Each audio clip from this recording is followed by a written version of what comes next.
आज के भारत में धार्मिक नेताओं की पकड़ राजनीतिक नेताओं पर मजबूत होने का दावा कर सकते हैं? कम से कम हिंदू, मुस्लिम और ईसाइयों में यह दावा नहीं किया जा सकता, क्योंकि ये तीनों कौम राजनीतिक नेताओं या पावरफुल लोगों के कदमों में जिस तरह से लहालोट यानी लंबलेट होती है, उससे कतई ये उम्मीद नहीं की जा सकती। लेकिन भारत की एक ऐसी कौम भी है जो अपने धार्मिक, सामाजिक और राजनीतिक नेताओं को गलतियों की कठोर और कड़ी सजा देती है। और वो सजाएं भी कोई जेल में बंद करने की नहीं है, वो इतनी अपमानजनक होती हैं कि जिसको सजा मिलती है वो शायद फिर से ऐसा अपराध करने की गलती नहीं कर सकता। सिख कौम के सर्वोच्च तख्त अकाल तख्त ने गुरमीत राम रहीम को गुरु ग्रंथ साहिब की बेअदबी करने की ताकत प्रदान करने के अपराध में अकाल तख्त ने पूर्व मुख्यमंत्री प्रकाश सिंह बादल का न सिर्फ फक्रे कौम खिताब छीन लिया, बल्कि उनके बेटे और आज के शिरोमणि अकाली दल के अध्यक्ष सुखबीर सिंह बादल को तनखैया भी करार दिया। सुखबीर तनखैया करार दिए जाने वाले सुखबीर सिंह बादल अकेले नहीं हैं।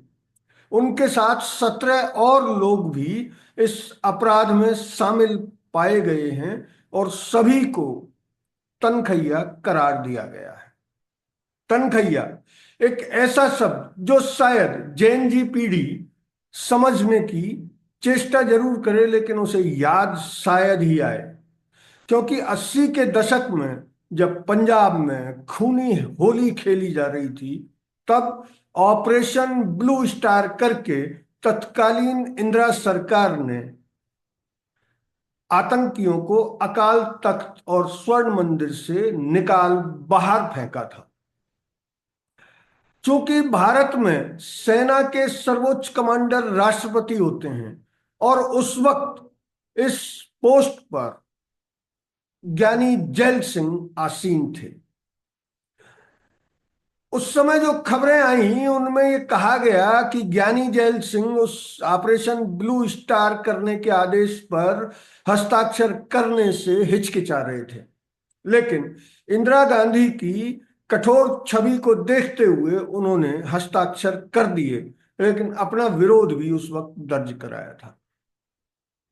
इसके अलावा तत्कालीन मुख्यमंत्री बेअंत सिंह भी अकाल तख्त की चपेट में आए हैं। ज्ञानी जैल सिंह को अकाल तख्त ने न सिर्फ तनखैया करार दिया, बल्कि उन्हें श्रद्धालुओं के जो स्वर्ण मंदिर में आते हैं दर्शन करने गुरु ग्रंथ साहिब के, उन श्रद्धालुओं के जूते साफ करने की सजा भी सुनाई थी।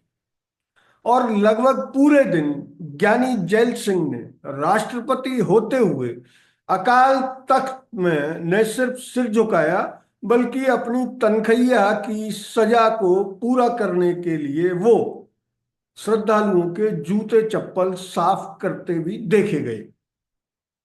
उस दौर में जो फोटो और खबरें छपी उनमें स्पष्ट था कि भले ही वो देश के राष्ट्रपति थे, लेकिन कौम ने उन्हें कौम के प्रति ब्लू स्टार ऑपरेशन का आदेश देने के आरोप में तनखैया करार दिया था।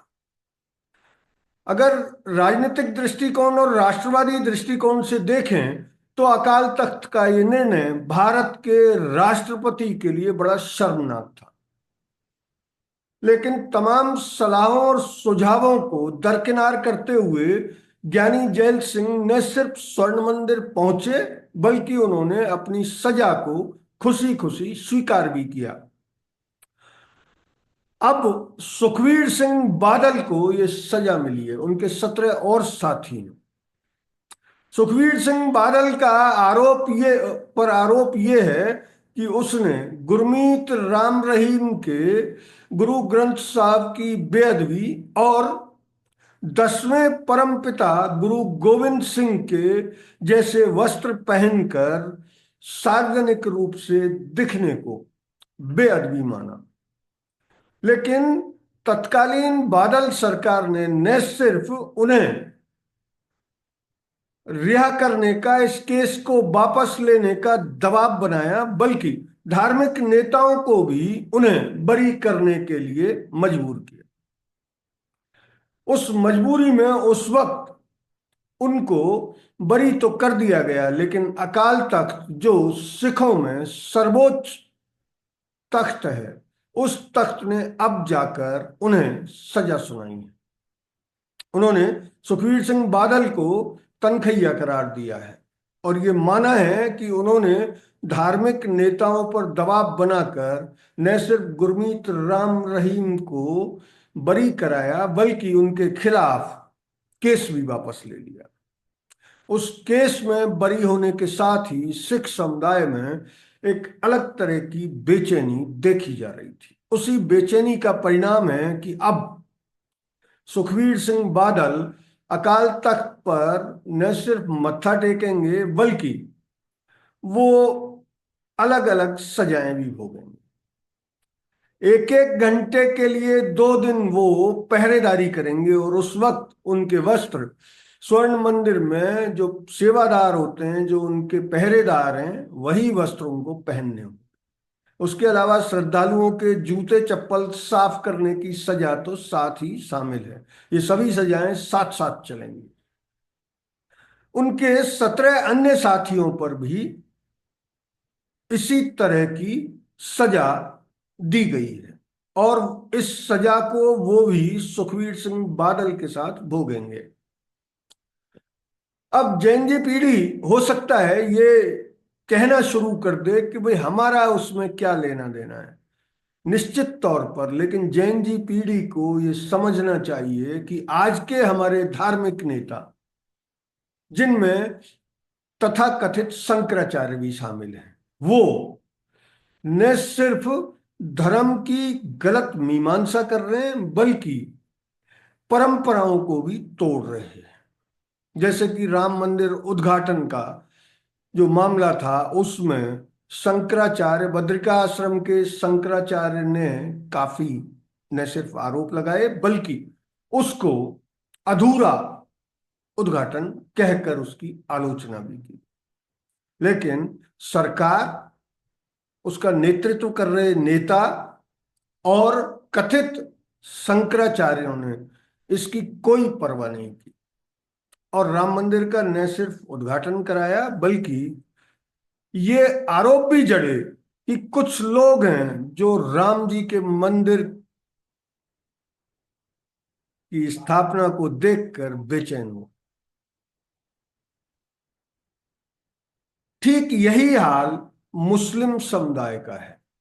वो भी अपने धार्मिक नेताओं, कट्टर मौलवियों, मुल्लों और इनके प्रति कठोर नहीं हो पाता। 35 साल की पत्रकारिता में मैंने किसी मुस्लिम को या किसी हिंदू धार्मिक नेताओं को ताकतवर नेताओं के खिलाफ प्रस्ताव पारित करते हुए नहीं देखा। जबकि सिख समुदाय भारत का ऐसा समुदाय है जो बना तो हिंदुओं से है। जब गुरु गोविंद सिंह ने खालसा राज की स्थापना की, तब ये परंपरा थी पंजाब में कि किसी भी परिवार का बड़ा बेटा सिख हो जाएगा, शेष को मौना रहने की इजाजत होती थी। अब जब फिर से अकाल तख्त ने अपनी ताकत को न सिर्फ दर्शाया है, बल्कि पूर्व मुख्यमंत्री का खिताब वापस ले लिया और उनके बेहद ताकतवर बेटे को तनखैया करार देकर ये सजाएं भुगतने के लिए मजबूर कर दिया है। तो आप भी देखिए और अपने धार्मिक नेताओं को इसका उदाहरण दीजिए कि अगर ताकतवर लोग गलत करते हैं तो उनके खिलाफ ऐसे ही प्रस्ताव न सिर्फ पारित कराए जाएं, बल्कि उन्हें इस बात की सजा भी दी जाए। और वो सजा सार्वजनिक रूप से दी जानी चाहिए, जैसा कि अकाल तख्त देता है। अगर ये वीडियो आपको अच्छा लगा तो इसे लाइक करें, शेयर करें और हाँ, हिंदी हेडलाइन को सब्सक्राइब जरूर करें। धन्यवाद। जय हिंद।